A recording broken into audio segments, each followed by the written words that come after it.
দেখো, বিহারি স্টাইল যদি ঠেকুয়া বানাও, ছট পুজোর যদি ঠেকুয়া বানাতে চাও, তাহলে আমার এই ভিডিওটা পুরোটা দেখতে হবে। তাহলে ছট পুজোর আর আশা, ঠেকুয়া পাওয়ার আশা না করে থাকাই ভালো। ঠিক আছে, নিজেরা ঘরে বানিয়ে নাও আর পেট পুড়ে খাও।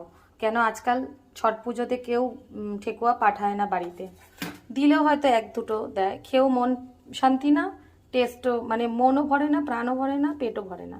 তাই জন্য বলছি এরকম দেখো, আমার মতন রেসিপিটা ফলো করলে তোমরাও বানিয়ে নিতে পারবে। এই যে এখন গরম আছে, এই বানালাম, দেখো সহজেই ভেঙে যাচ্ছে। এই যে সব বানিয়ে নিয়েছি, এগুলো খেতে পুরো বিস্কুটের মতন লাগে, মুচমুচে কড়মড়ে। যে দেখতেই পাচ্ছ গুঁড়ো গুঁড়ো হয়ে পড়ে যাচ্ছে, দেখো পুরো বিস্কুট, এই যে বিস্কুটের মতন, দেখো মুড়মুড় করে ভেঙে যাচ্ছে, দেখো। তাহলে চলো রেসিপি